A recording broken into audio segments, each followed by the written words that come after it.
Hey guys, HDvee here and welcome to a brand new video. Today we have a huge rumor to go over for the alleged Pokemon Diamond and Pearl remakes coming out this year. Now, as always, these are just rumors at the end of the day. I tell you this every time, take them with a grain of salt. We don't know if they're true or not, but this is a long one, it's a juicy one, it's got a lot of content in it, so gotta be looking forward to breaking this one down. If you are excited for today's video though, make sure to drop a like down below. Let's try and hit 500 likes. It really does help out. Leave a comment, what would you love to see for the Diamond and Pearl remakes, and subscribe if you're brand new. We do daily Pokemon content on this channel. I will be keeping you up to date with everything Pokemon this year as well. With all of that out of the way though, let's get into the video and I really hope that you enjoy. So, starting things off, this is the old rumor over on Reddit. It's called New Pokemon Diamond and New Pokemon Pearl. So I don't know if those are the names. Didn't really think outside the box, but I mean, they're called Pokemon Snap, New Pokemon Snap, so anything's possible.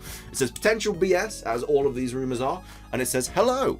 For a few months in mid-2020, I worked as a temp game tester with Game Freak.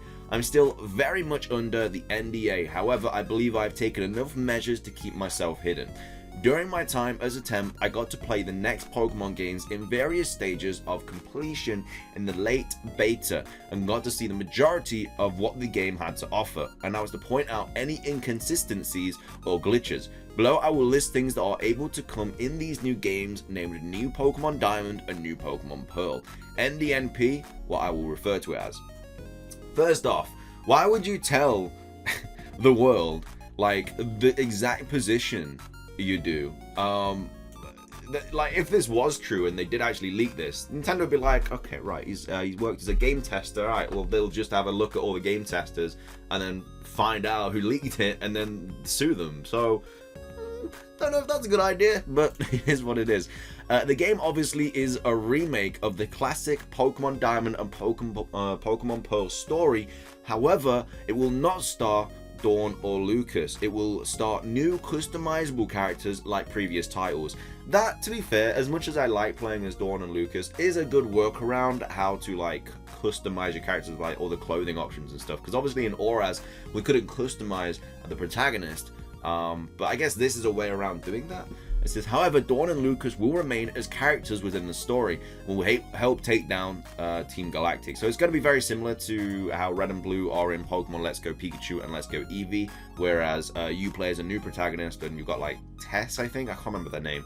The rival is so bad that I just forget everything about them, but it's going to be something similar to that. So it says, the following Pokemon will be available over the whole region. The option is given by Dawn when you go to Rowan's lab for the first time and is toggleable in the Pokemon menu like Let's Go Pikachu and Eevee. Yeah, that's cool. I'm all for that. It does sound like something that would happen at the start of the game as well, because they'd usually be like, oh hey, if you want to make your Pokemon friendlier, get out its bloody ball.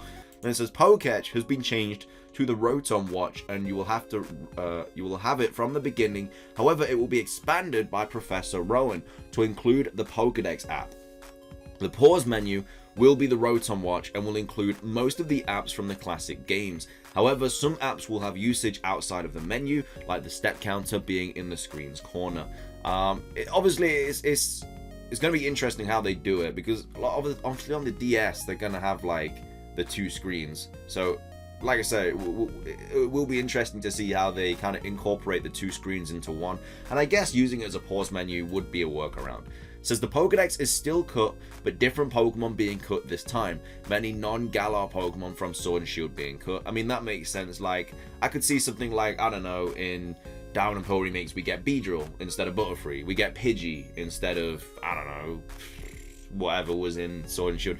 Like, maybe they'll just mix and match or something. It says the Rotom Bite returns to replace HMs, with customization being vastly improved, aka custom helmets and bike colors from Sword and Shield.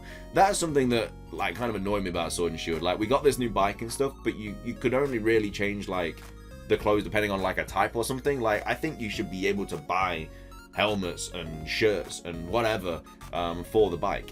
The camera is unlocked in all areas except buildings and has a few specific locations like the Spear Pillar. Contests return, Versus Seeker and Pokeball Seals return. Seals will be different from previous games though. I really hope the Seals do return. If you don't know what they are, I've explained it in previous videos, but just as a quick reminder, it's basically like you could put stickers on your Pokeball, and then when you sent that Pokemon out, it would play a different animation. It was really, really cool. Don't know why they took it out. Really, really annoying, but hopefully it's back. Mega Evolution and Z Crystals will not return. However, Gigantamax and Dynamax and regional forms will return with new forms for each. Wait, oh, new forms for the Dynamax and regional. I just can't see how we're going to get regional forms though. Like, it only makes sense really to have regional Pokemon in new games. I mean, a way around it, they could do Pokemon after Sinnoh, could technically get a regional form, but I just don't see them doing that at all in the slightest. But like I say, we'll have to wait and see. They seem to be going very, very hard on regionals at the moment. Then it says, I didn't explore too much of Dynamax, I'll explain further. However, I know the starters and floats will Gigantamax. The Underground returns, with it being the only way to capture Dynamax and Gigantamax Pokemon. The dens and wishing pieces returning there. Wishing pieces can be found by digging the walls. The Underground will have a mini map showing which dens have available Pokemon. I really, really hope the Underground is, but I mean, I'm pretty confident the Underground is going to return. It's just what they're going to do with it. Are they going to make it some massive online hub like the Wild Area with Dynamaxing and stuff like that? Are they going to keep the core aspects of it with the mining and the secret bases and stuff like that? I think they could do a really good job of it if they do it right. I think they could easily ruin it, like the Festival Plaza. If they kind of made it similar to the Festival Plaza, it'd suck.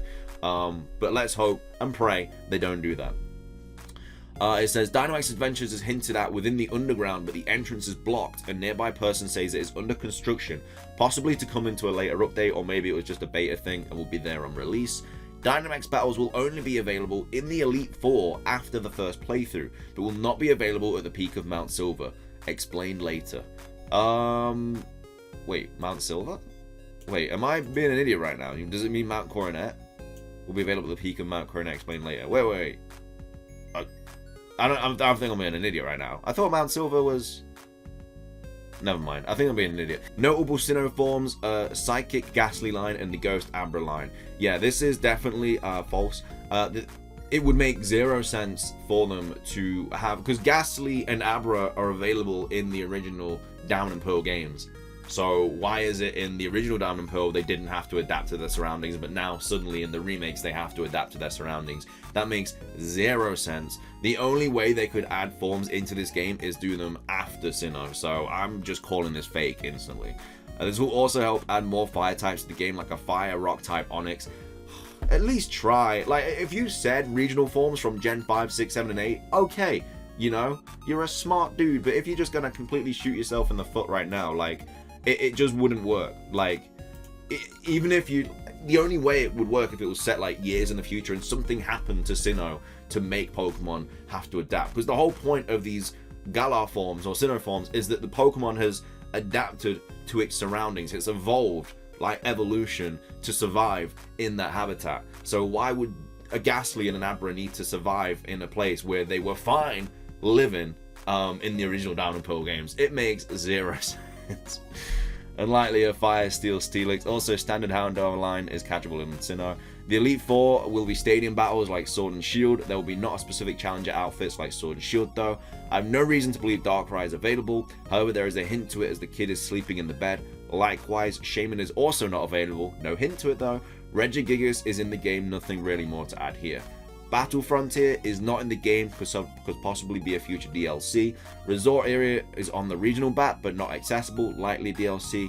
Giratina will be like in Platinum, except you don't capture him in the Distortion World.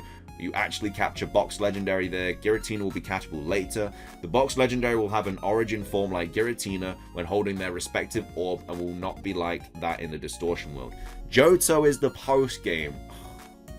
I mean, I guess there's a connection with the ruins and stuff, but this is just crazy.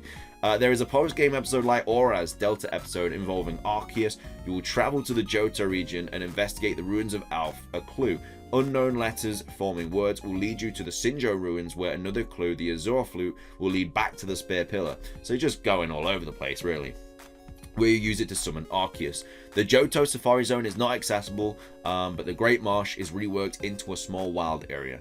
The Manaphy Egg will be gifted by Mr. Pokemon in the Johto region. Pokemon Master Red will be battleable after the Arceus quest at the top of Mount Silver, and his Pikachu can Gigantamax. Finally, the Day 1 event will be a Froakie with the special ability Battle Bond, usable once a Greninja, no other Kalos starters in the game, and the ability cannot be bred down. I'm speculating it to be the event as it had to be tested.